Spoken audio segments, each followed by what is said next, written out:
The hearing room froze as Senator Warnock slammed his fist on the table. "That man," he pointed to Ibrahim Traoré's image, "is no hero. He's a gold-backed tyrant dressed as a savior." A few nodded. Others watched silently. He expelled French diplomats, nationalized gold, and destabilized trade across West Africa. That's not liberation. That's economic sabotage. The cameras flashed. The war of words had begun. Within hours, his speech had gone viral. Western anchors praised him as a voice of reason. But in African circles, it backfired. "You call it instability. We call it reclamation," said a Nigerian youth on TikTok. "He speaks like we're still in chains." Meanwhile, in Burkina Faso, street markets bustled under the watch of a quiet government, one that heard everything, but hadn't spoken back, yet. In a secure room beneath Capitol Hill, an analyst clicked on a map. Burkina's digital currency is gaining momentum. 4.8 million users, no Western banks involved. Warnock leaned forward. "What happens if Mali, Guinea, and Niger join in?" Silence. The answer was clear: a continent unchained from colonial debt. And that was unacceptable. "We stopped the spread. Now," Warnock said. He just didn't know how deep the roots had grown. "Senator," said his aide softly, "have you ever heard him speak outside the news?" Warnock raised an eyebrow. "I don't need propaganda." "It's not propaganda," she replied, sliding over a USB. "It's from locals, real footage." He sighed but took it. Later that night, curiosity won. The video opened with Traoré kneeling beside schoolchildren, handing out tablets with digital wallets powered by gold. The voiceover said, "This is not rebellion. It's repair." If this story is already challenging what you thought, like and comment to fuel more untold stories. Your voice matters. Warnock watched closely. The man in fatigues wasn't yelling. He was teaching mothers to scan QR codes, talking to farmers about prices, helping teens access tech. "This isn't an army," Isha said. "It's a transition." The senator didn't reply. But when he reached for the USB again the next morning, she knew he was hooked. 3 weeks later, under cloudy skies, a private plane lifted off from D.C. No press, no public itinerary. Inside, Warnock sat alone, rereading a dossier labeled WAG Unofficial Diplomatic Visit. His destination, Ouagadougou. His mission? See if Traoré was really a threat or a revelation. He couldn't afford cameras, but he couldn't ignore the weight in his gut either. Some truths needed to be seen up close. The airport was unassuming. No red carpets, no military parade. Instead, a soft-spoken woman with sharp eyes greeted him. "Welcome to Burkina Faso, Senator," she said. They drove past markets alive with color, music, and unfamiliar peace. Children waved at passing cars. Vendors used phones to make change. It wasn't a war zone. It was something else entirely, something dangerous to narratives built far away. In a sunlit courtyard with no guards in sight, Warnock finally stood face to face with Ibrahim Traoré. No handshakes. Just locked gazes. "I expected a fortress," Warnock said. "You expected a villain," Traoré replied. "Am I wrong?" "Depends on who wrote your script." He poured tea with unshaken hands. "If I'm dangerous, it's because I stopped asking permission to exist." Traoré slid a coin across the table. It shimmered gold in the light. "Our soil, our metal, our design," he said. Warnock held it in his hand, surprised by its weight. "It's not just a symbol," Traoré added. "It's a break in the chain." Warnock studied the map on its face. "Freedom minted," he muttered. For the first time in years, he wasn't sure where he stood. As they exited into a quiet village plaza, the sun glared down. Children played. Elderly men drank tea. Then, a reflection. A shimmer from a rooftop. Someone unseen adjusting a scope. No one noticed except a boy selling oranges. He froze. Across the square, a hand hovered over a trigger. Warnock laughed at something Traoré said. The crosshairs moved. And Burkina Faso's biggest decision hung in the air. The boy's name was Kudu. Just 13, but sharper than most grown men. He saw the glint, the shadow, the silent killer waiting. He didn't think, he ran. Move! He shouted, leaping toward the senator. The shot rang out. Chaos erupted. Traoré tackled Warnock to the ground as Kudu stumbled, blood on his shirt. A second shot echoed. Missed? Then nothing but screaming. Africa had just changed forever. Kudu lay in the dust, eyes open, breathing shallow. Warnock knelt beside him, shirt stained red. Traoré barked orders in Mossy. Within seconds, armed guards were everywhere. The assassin was gone, but his message was clear. Truth is dangerous. Silence it. And the boy who saw everything had nearly paid the price. Back in Washington, news of the attack was classified. Travel mishap, the press release said. But within intelligence circles, panic stirred. The senator wasn't supposed to meet him. Now he had, and worse, he'd survived. The black file on Ibrahim Traoré grew thicker, but someone had added a red stamp. Do not leak. Too much sympathy. Warnock sat alone that night, staring at the coin again. He saw it differently now, not as rebellion, but as refusal. A voice in his head whispered, "What if everything you've defended was built to keep voices like his buried?" He didn't sleep. He just watched the sunrise over a land he once feared, but now couldn't ignore. Traoré took him to the edge of a massive open-pit gold mine. No French companies, no foreign flags. Just Burkina workers and pride. This used to feed Paris, Traoré said. Now it feeds our schools. Warnock was silent.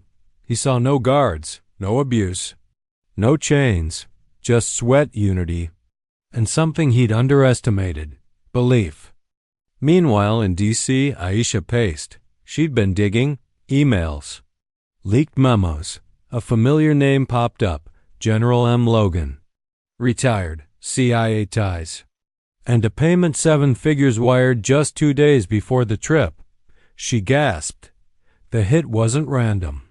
Someone in Washington wanted Traoré dead. Aisha called Warnock via secure line. I know who tried to kill him. His face hardened. She sent the files. I vouched for them, he whispered. You believe the wrong system, she replied. No, he said. I defended a system that made me. But maybe it's time to dismantle it. At a small rural clinic, Kudu opened his eyes. Warnock sat beside him, smiling. You saved my life, son. Kudu grinned weakly. I saw the light bounce, he said. Like my papa used to say, when it shines where it shouldn't, speak. The room fell silent. That simple phrase hit harder than any speech ever could. That night, in a dusty community hall, the senator stood before villagers. I came here with doubts, he began. Doubts taught to me by power. Then he stepped aside and let Traoré speak. For the first time, 2 leaders once divided stood side by side. One born of revolution, one born of politics. But both now armed with truth. In Washington, a red folder slammed onto the Situation Room table. Ibrahim Traoré is no longer a problem, a voice said. He's a symbol. An advisor leaned forward. Symbols can ignite fires, and fire must be contained. Inside the folder, plans for psychological ops, and worse, the label read. Phase 2, Removal. Senator Warnock received a call from the Secretary of State. You've been quiet. I've been thinking. Thinking doesn't change policy. Speaking does. You're asking me to lie. No, we're asking you to protect American interests. He hung up. The pressure had arrived full force. General Wemba entered the palace silently. Traoré looked up. "You're supposed to be retired. They retired me. You didn't." Traoré stood. "You were forced out. They said I was too loyal to the soil, not the system." "Then welcome back, General." The room felt colder now. Old warriors don't forget betrayal. In a U.S. Embassy basement, two men stared at a live map. One target, Traoré. One window, a public address scheduled in 48 hours, a sniper, a drone, even discrediting him via fake footage. Just make sure he doesn't speak again. Operation Prism had begun.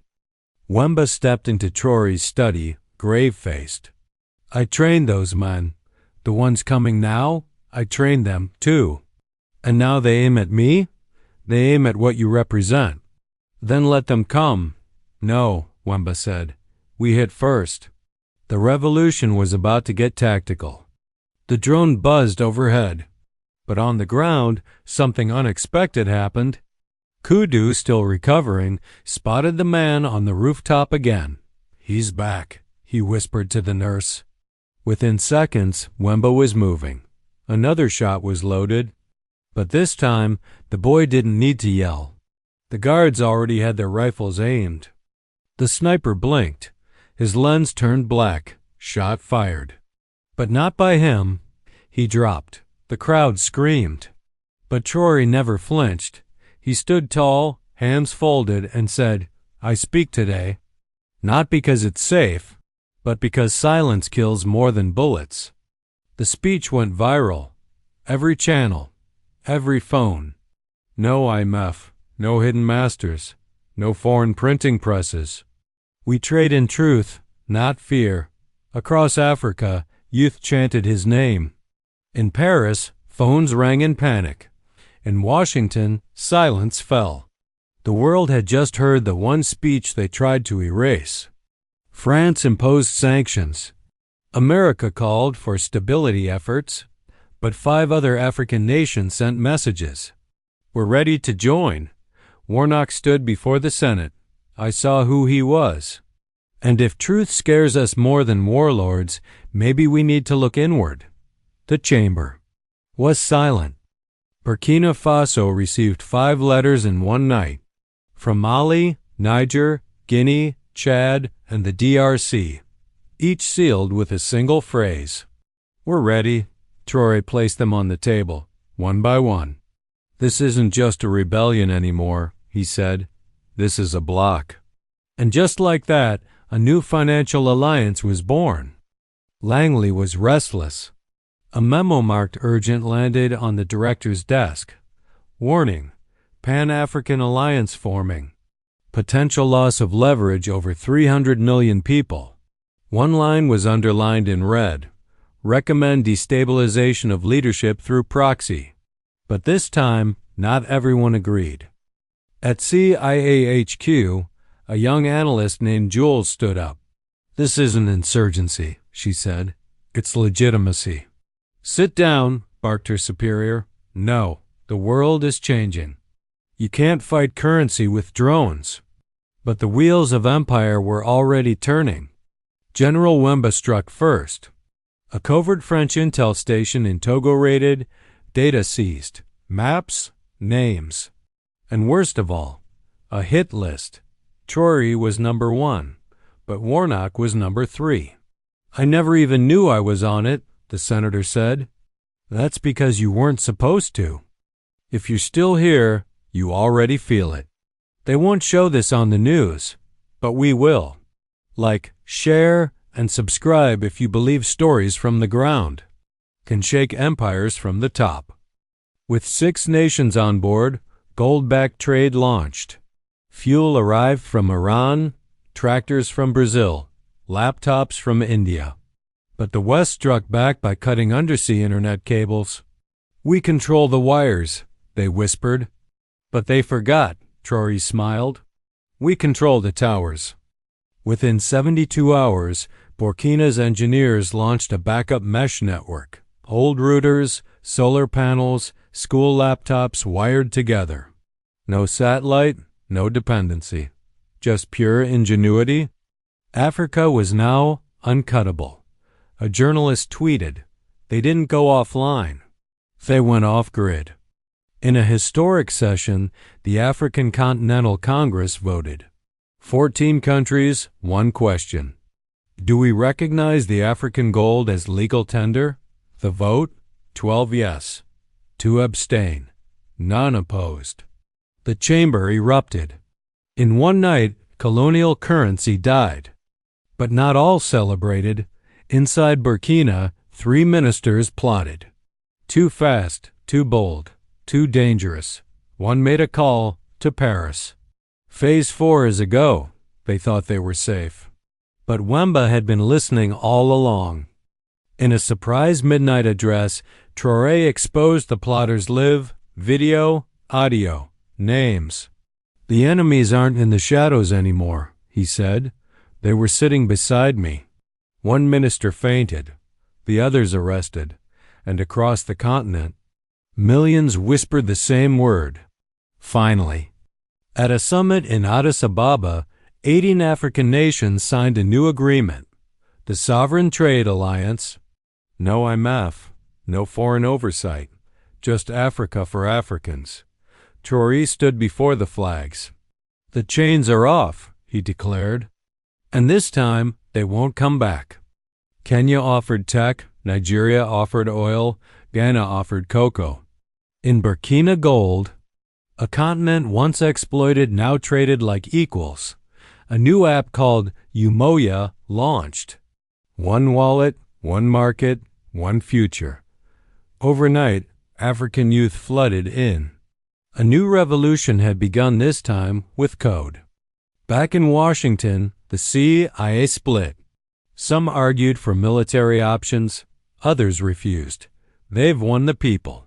"There's no turning back," said Jules, and for the first time in decades, a covert operation was canceled, not because it failed, but because it wouldn't work.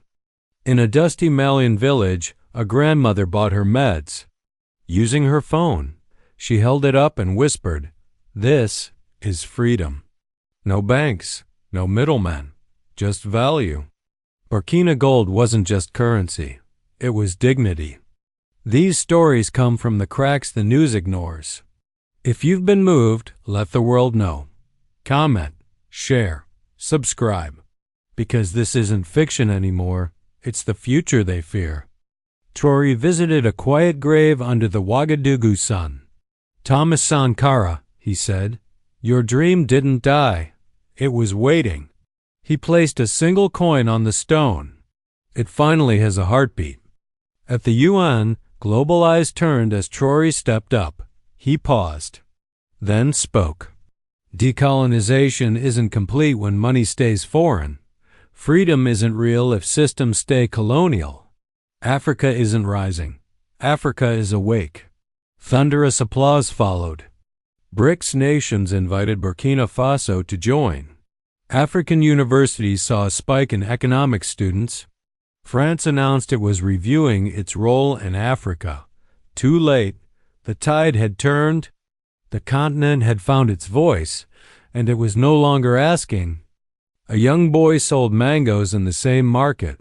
Where Traoré once walked in silence, now he wore a shirt that read, "Gold over chains." A customer paid with Umoja. He smiled. "We don't need permission anymore." Ibrahim Traoré looked out from his office. Lights glowed across a free capital. No sirens, no panic, just peace. He picked up a pen and wrote one sentence. "Africa is not poor. It was never allowed to be rich. The next chapter? You decide. But now, Africa holds the pen.